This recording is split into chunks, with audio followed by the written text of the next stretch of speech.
Thank you, Mr. Speaker.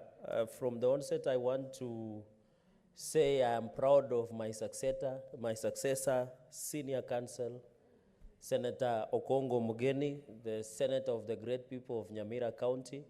I'm very proud as my successor is doing extremely very well. And the conversation and the public participation we have been following keenly, he has done very well, and we are proud of that. Two things, Mr. Speaker, that I want to mention is that the extension of time is timely.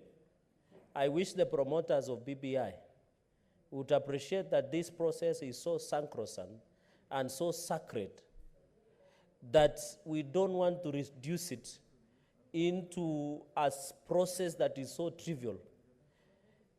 Colleagues, the process we are discussing about is the future of this country. It is about the posterity of this country. Many years, Mr. Speaker, after this process is concluded, someone will want to check the answer of the Senate and look at what Senate said about this first amendment to the Constitution of Kenya.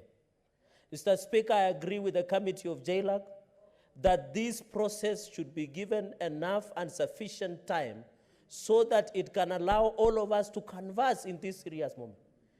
I know the promoters of BBI are over ahead of themselves because they have owned this process. They don't want any divergent views. They don't want any criticism.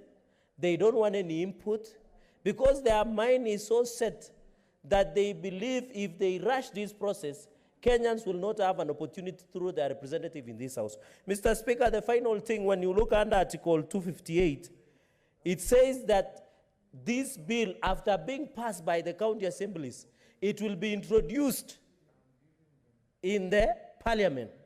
So the question is, when it says it is introduced in the parliament, what is the implication? Does it mean we just sit and allow to pass it?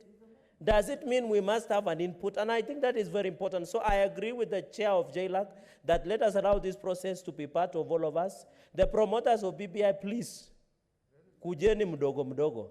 Don't be in a hurry. Let us listen to every voice. Every voice from Kenyan matters, regardless whether of us are comfortable. And Mr. Speaker, finally, I wanted to mention something, if you can allow me 30 seconds. The National Assembly and the Senate must work hand in hand. And I don't know why National Assembly are taking us back. You remember when I was the chair JLAC, we took National Assembly to the High Court, and the court ruled that the National Assembly cannot exist in isolation. Why don't we take this time and work together? Where is the handshake team? Where is the BBI promoters? Why don't you lead in a united report that can be presented in this house? So, Mr. Speaker, I agree that let us move forward as a country, but allow us to have a win-win situation.